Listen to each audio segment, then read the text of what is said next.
네, 이른 아침 귀한 찬양 감사합니다. 한 해 동안에도 잘 부탁드리겠습니다.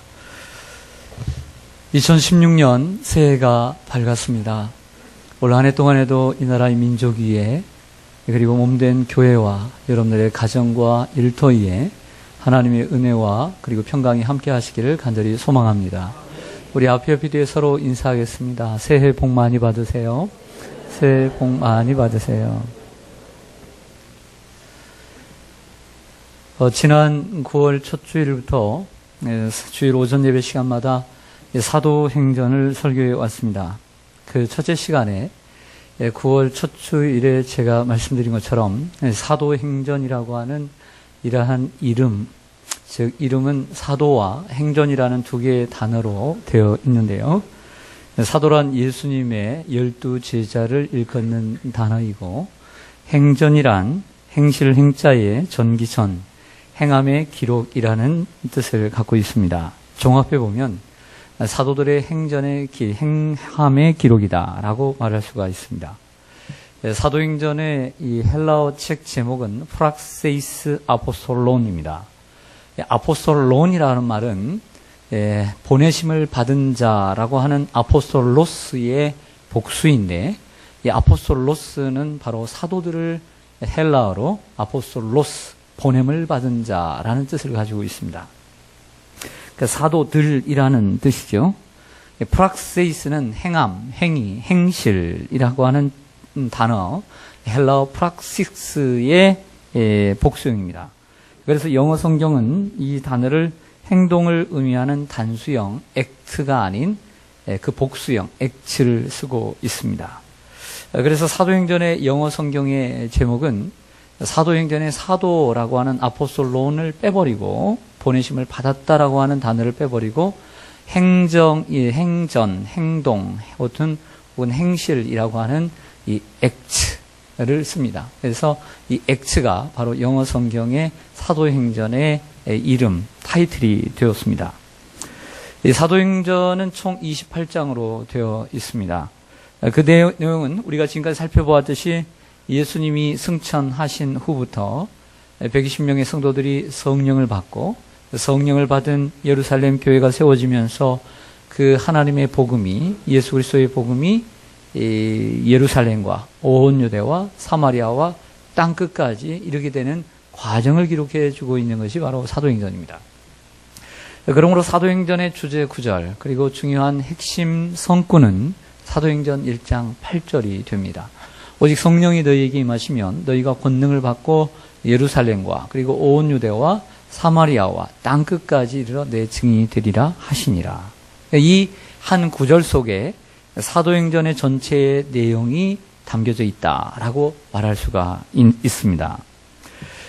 또 그럴 것이 사도행전 1장에서 7장까지는 복음이 예루살렘에 전파되는 과정을, 그리고 8장부터 12장까지는 복음이 유대와 사마리아에 전파되는 과정을, 그리고 13장부터 마지막 28장까지는 복음이 로마와 땅끝까지 전파되는 과정을 기록해 주고 있습니다.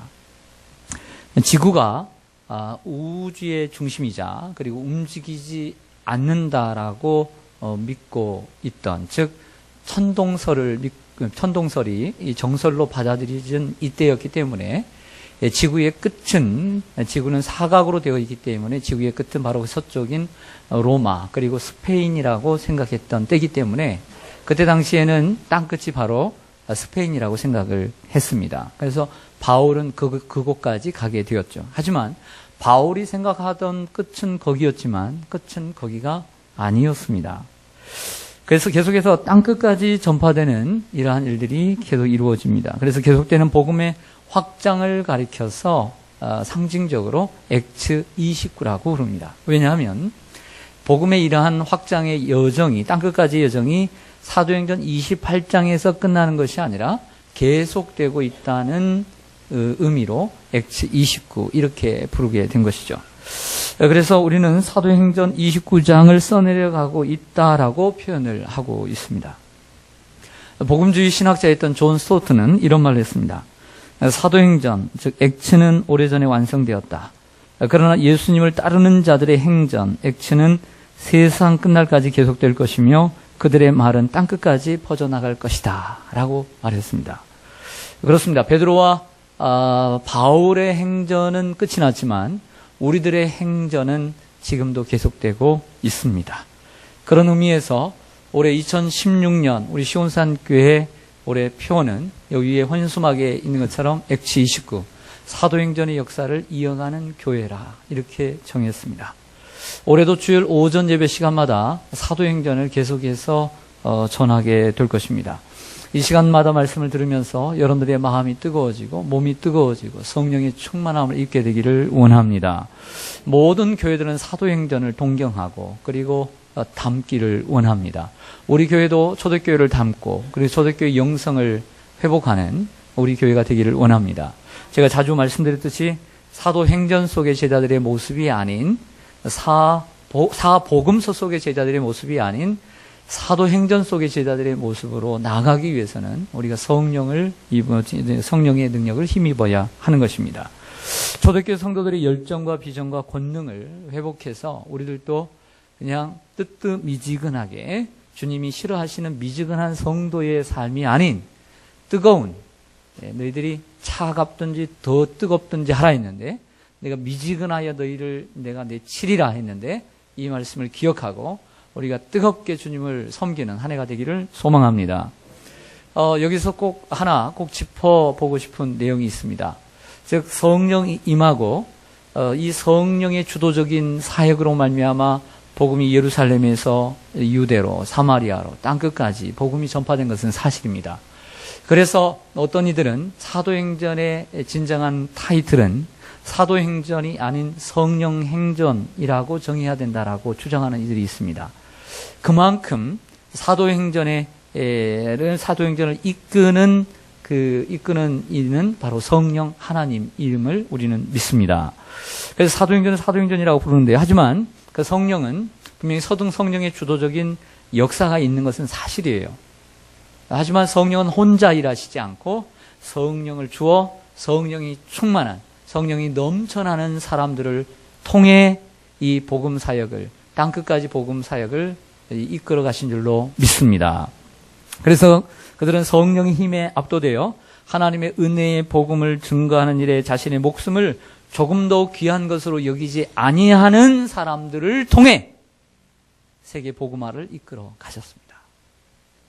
이처럼 하나님의 은혜의 복음을 위해 자신의 목숨을 조금 더 여기지 않는 사람만이 하나님께 쓰임받을 수 있는, 성령에게 쓰임받을 수 있는 이런 사람이 될 수 있다는 것입니다. 사도행전의 저자 누가는 이 사도행전을 집필해 갑니다. 즉 의사인 누가가 첫 번째 데오빌로 각하에게 누가복음이라는 복음서를 소개했습니다. 복음서. 이 복음서는 안 믿는 사람들에게, 그리고 사도행전은 이제 믿음이 있으면서도 믿음이 더욱더 성숙한 믿음을 하나님 기뻐하시는 믿음으로 나갈 수 있도록 데오빌로 각하에게 두 번째 편지가 바로 사도행전입니다. 그러니까 누가복음 2편이 속편이 사도행전인 것이죠. 이 사도행전을 기록하면서 집필해가면서 주목할 만한 4명의 사람들을 무대 위에 세워놓고 복음의 행전을 진행해 가고 있는 것을 보게 됩니다. 그 첫 번째 바로 그 대표 주자가 바로 스데반입니다. 오늘 같이 공부하게 될 말씀을 나누기 전에 한번 따라서 하겠습니다. 스데반. 다시 한번 따라서 합니다. 스데반. 스데반은 면류관이라고 하는 이름을 가지고 있는데요. 스데반은 여러분 잘 아시는 대로 지난주에 예루살렘 교회가 문제가 생겼을 때에 7 집사 가운데 첫 번째 집사입니다. 이 첫 번째 이름이 있다는 것은 대단한 것이죠. 최초의 선교자 또한 순교자가 됩니다. 계속 다루겠지만 스데반의 이 순교로 말미암아 이 새로운 교역에 새로운 변혁이 일어납니다. 새로운 변혁이 일어나게 돼요. 스데반의 죽음으로. 어떠한 변혁이 일어나느냐? 예루살렘 교회가 거기에 안주하지 않고 사도들을 제외한 모든 성도들이 큰 박해로 인해서 예루살렘에 살 수가 없었어요. 그래서 온 유대와 사마리아 모든 땅으로 흩어지게 되는 계기가 바로 스데반의 죽음으로 말미암아 이루어지게 된 것이죠. 엄청난 사건이 바로 스데반의 사건인 것이죠. 하나님은 그분의 백성들을 더 넓은 세상으로 밀어내고 있다고 느껴집니다. 복음이 예루살렘에만 머물지 않고 유다와 사마리아로 확장되어 갈 수 있었던 중요한 계기, 바로 그 견인의 역할을 바로 스데반이 하고 있습니다. 예루살렘이 뭐냐? 쉽게 얘기해서 예루살렘, 우리 한국으로 얘기하면 서울, 우리가 살고 있는 서울, 수도입니다. 수도. 그럼 유대는 뭐냐? 유대는 그 남쪽, 남한이라고 생각합니다. 남쪽을 유대라고 이렇게 부릅니다. 사마리아는 뭐냐? 이 북쪽의 수도인 평양을 얘기합니다. 하지만 평양만을 상징하는 것이 아니라 북쪽 전체, 북쪽을 상징한다. 그래서 복음이 예루살렘에 머물지 않고 이스라엘 전역에 퍼지게 되었다라고 하는 것입니다. 그리고 더 나아가서 땅끝까지, 로마까지 가게 되었다라고 하는 것을 말씀하고 있는 것이죠. 누가는 이 사도행전의 역사를 기록하면서 두 번째 무대에 올리는 사람이 있습니다. 그 사람 바로 빌립입니다. 따라서 하겠습니다.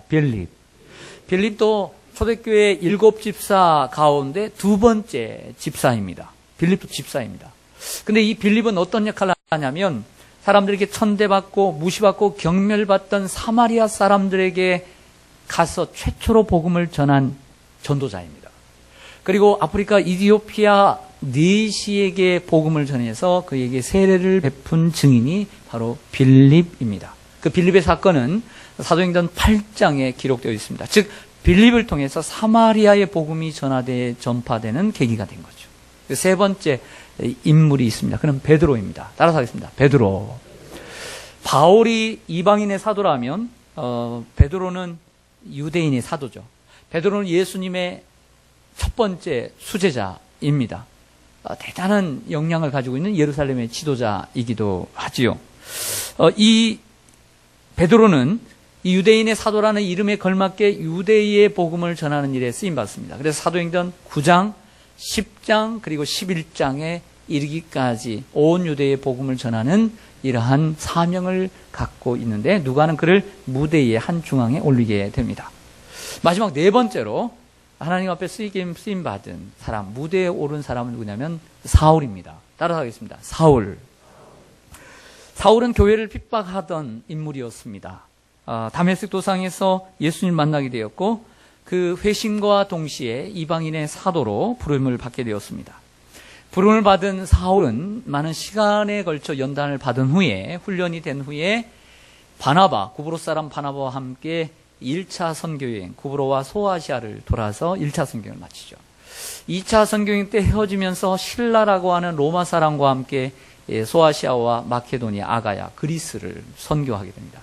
3차는 에베소를 중심으로, 그리고 마지막 가이사랴에서 2년 동안 감옥에 있다가 로마의 왕 앞에 이태리의 왕 앞에 제국 앞에 왕 앞에서 내가 심판받고자 하는 그의 결의에 못 이겨 배를 타고 죄수의 몸으로 로마까지 감으로써 로마 선교 여행을 펼쳐가게 됩니다. 그곳에서 이태 동안 가택연금 상황에서도 복음을 전하는 상황으로 마지막 28장이 끝나게 되지요. 본래 사울은 혈통으로는 유대인이지만 팔레스틴 본토에서 태어나지 않고 로마의 관할 아래에 있던 소아시아의 길리기아 다소라고 하는 지방에서 로마의 시민으로 태어납니다.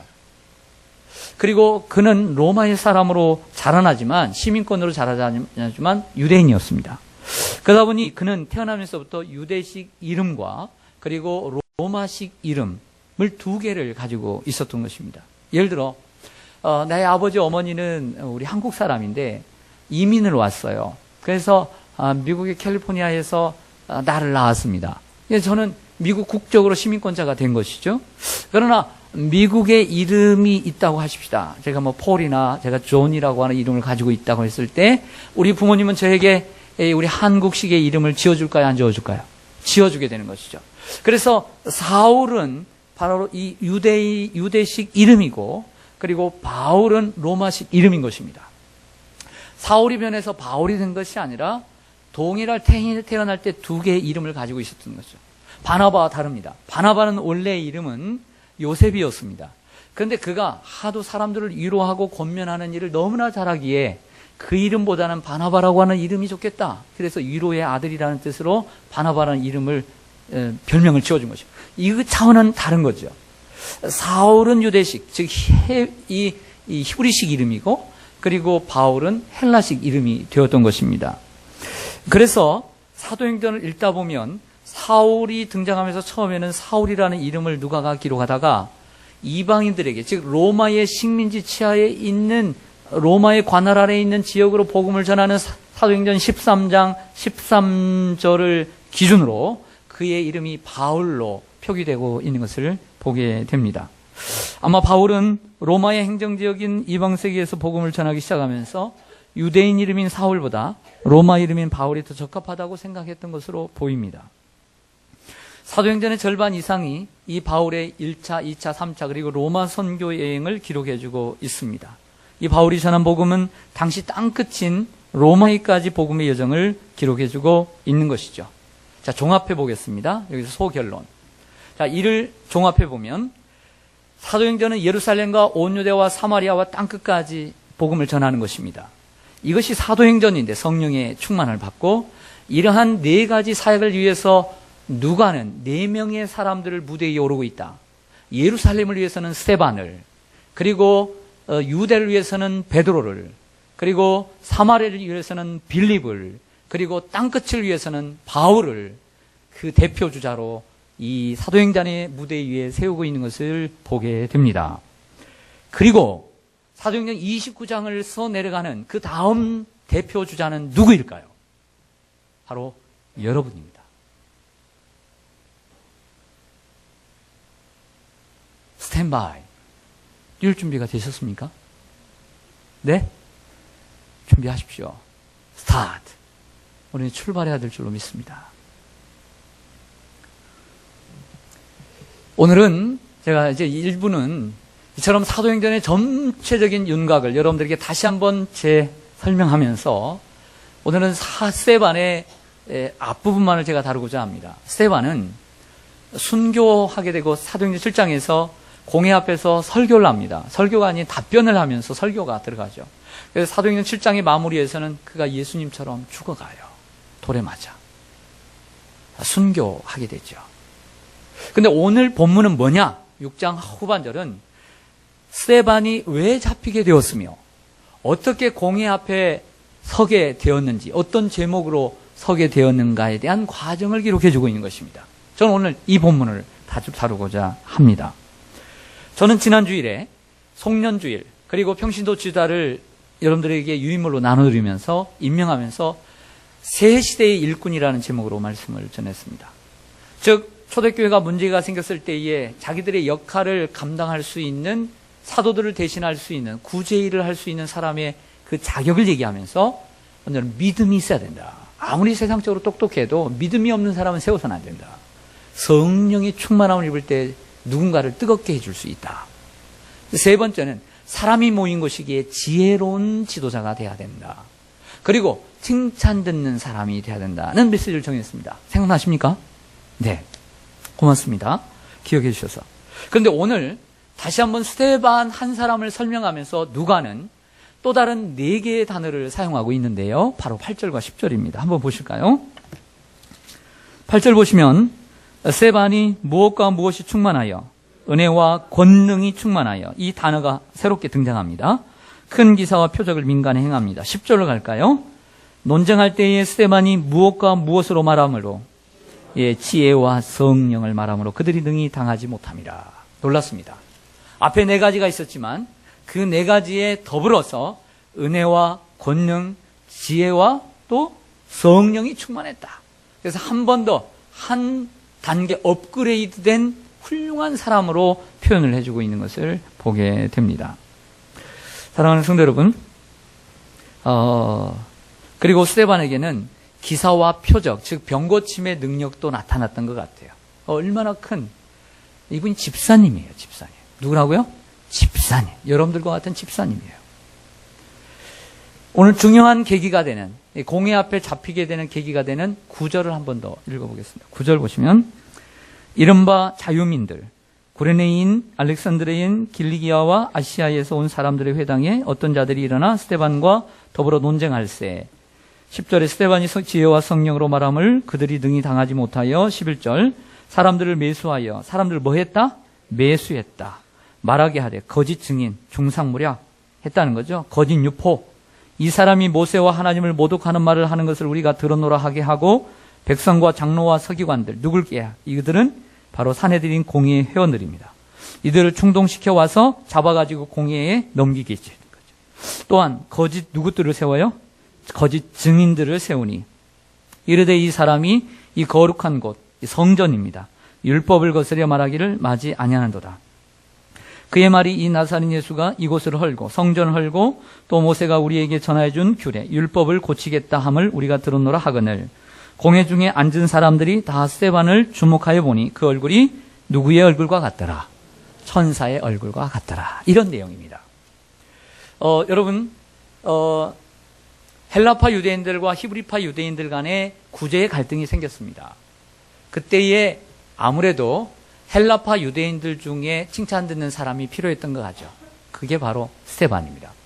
헬라파 유대인이다 보니 자유민들, 즉 노예 생활을 하고 있다가 풀려났거나 그의 후손들이 모이는 헬라파 유대인들이 모이는 시나고게, 회당에서 모이는 곳에 가서 전도를 했던 것 같아요. 예수를 전했던 것 같아요. 그런데 거기에서 만난 사람들, 즉 알렉산드리아 그리고 구레는 아프리카를 얘기하고 길리기아 그리고 아시아에 온 사람들이 모인 그 회당에서 예수를 전하니까 갈등이 생기죠. 이 유대인들은 예수가 메시아라고 아직 안 믿어요. 믿지 않아요. 근데 예수가 메시아라고 전하니까 갈등이 생길 수밖에 없는 것이죠. 그래서 따지고 들었습니다. 근데 감히 스데반을 이겼다 못 이겼다? 못 이겼죠. 왜? 지혜와 성령이 충만하고 그리고 그 말이 논리적일 뿐만 아니라 무엇보다도 사실을 말하는 진리였기 때문에 진리는 이길 수 없는 줄로 믿습니다. 자신들의 힘으로 스데반을 이길 수 없다라고 생각한 그들은 돈을 사서 거짓 증인들을 세웠습니다. 그리고 자기들보다 같은 생각을 가지고 있으면서 이들을 싫어하는 큰 권력층인 사내들인 공의의 사람들을 불러다가 스데반을 같이 넘기게 된 것이죠. 왜? 같은 생각을 가지니까. 여러분, 아무리 하나님의 사람들, 하나님의 이름으로 모이는 곳이라도 거짓을 말하는 것은 사단의 일입니다. 할렐루야. 거짓을 말하는 것은 사단의 일이에요. 그래서 사람들을 중상모략하고 그리고 사람들을 사서 매수해서 사람들을 짓밟고 무너뜨리려고 하는 이러한 거짓은 그리고 그 거짓말하는 세력은 가짜입니다. 거짓을 미워해야 합니다. 할렐루야. 스데반을 공회에 넘기면서 그들이 했던 위증은 크게 세 가지였습니다. 첫째는 그가 하나님을 모독했다. 두 번째는 모세와 율법을 모독했다. 그 세 번째는 거룩한 곳인 성전을 모독했다는 것입니다. 이 모든 이 세 가지의 이 제목을 하나로 통틀어서 무엇이라고 하느냐? 신성모독이라고 얘기하는 거예요.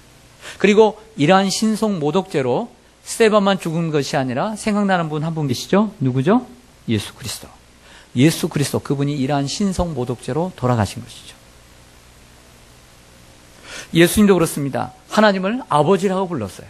내 아버지다. 그러니까 하나님을 함부로 아버지라고 불렀다고 신성모독이라고 해요. 안식일 날 선한 일을 했습니다. 선한 일을 했는데 모세의 율법을 어겼다라고 했습니다. 그리고 또한 이 성전을 헐라 내가 사흘 만에 다시 세우리라. 이것은 자신의 무너지는 짐과 몸과 그리고 부활하신 몸을 얘기하는데 그들은 이 성전을 모독했다라고 신성모독죄로 예수를 넘겼습니다. 그런데 이러한 모든 제목이 스데반에게도 동일하게 덮어 씌워지는 것을 보게 됩니다. 하지만 이러한 상황에서도 스데반의 얼굴은 무엇처럼? 천사처럼 밝았더라. 할렐루야. 얼마나 너무나 아름다운 반전이고 역전인 줄로 믿습니다.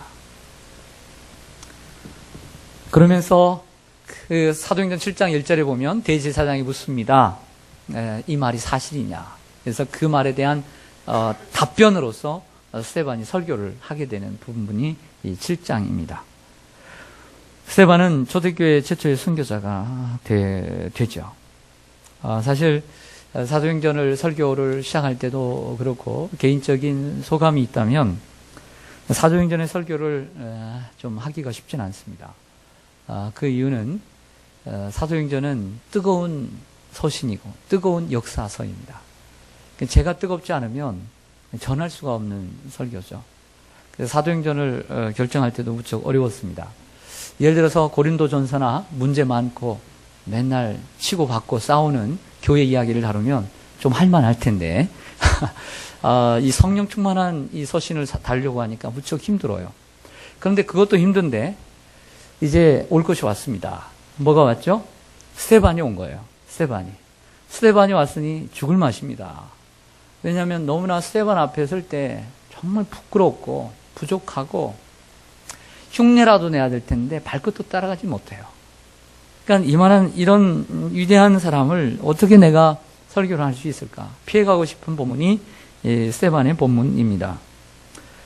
복음을 위해 돌을 맞아 죽기는커녕 돌에 걸려 넘어져도 마음 상한데, 네, 이 스데반을 어떻게 정말 우리가 생각할 수 있을까? 또 설교할 수 있을까? 이런 생각이 들었습니다.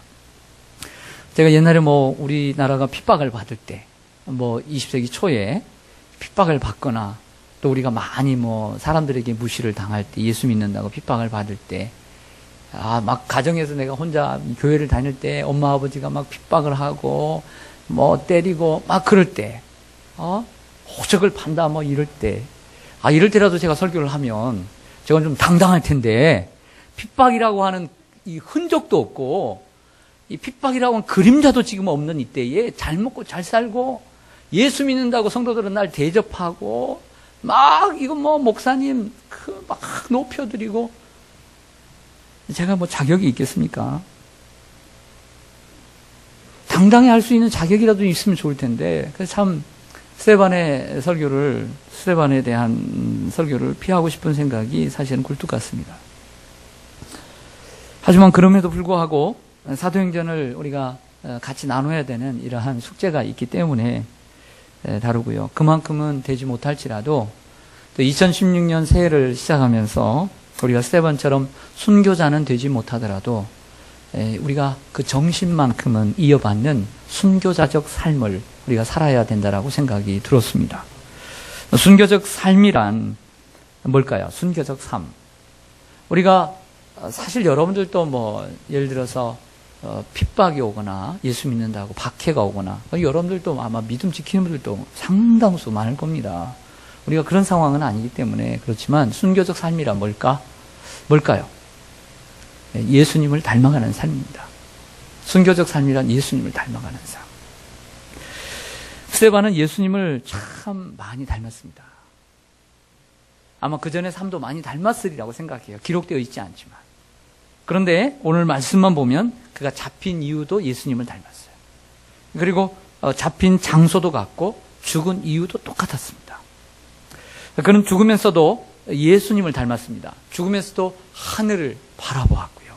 하늘의 보좌를 보았고, 그리고 죽으면서도 얼굴이 밝았으며 자신의 영혼을 하나님께 맡겼어요. 자신의 영혼을, 예수님처럼. 그리고 예수님처럼 자기를 돌로 치는 자들을 용서해 달라고 구했습니다. 죽으면서까지 예수님을 닮았다라고 하는 것은 바로 그의 삶이 예수님을 닮지 않았으면 이런 결과가 나올 수가 없다는 결론이죠. 인정하십니까?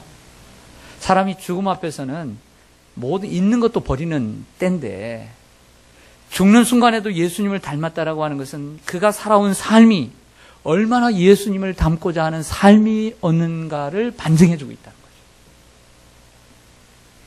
순교적 삶이란 예수님을 닮아가는 것입니다. 내 것을 내려놓는 거죠.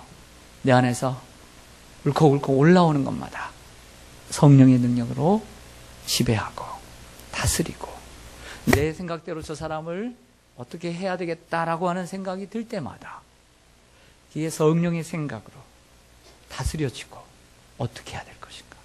오늘 이 사건을, 이 문제를 어떻게 해야 될 것인가. 내 생각대로, 내 지식대로 이 문제를 해결할 것인가.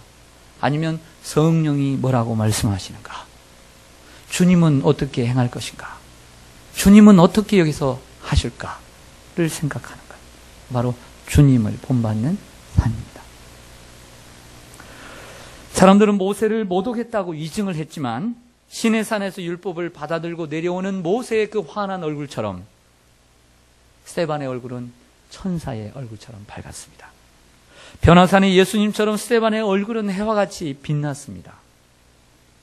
올 한 해 올바른 신앙, 그리고 바른 믿음으로 신앙생활을 하고자 이 첫 주일에 올라오신 성도 여러분, 여러분들에게 한 해에 어떤 고난과 박해가 있을지라도 오늘 스데반처럼 주님을 닮아가는 삶을 여러분들 놓지 마시기 바라고, 그리고 주님을 닮아가는 삶을 살기를 소망합니다.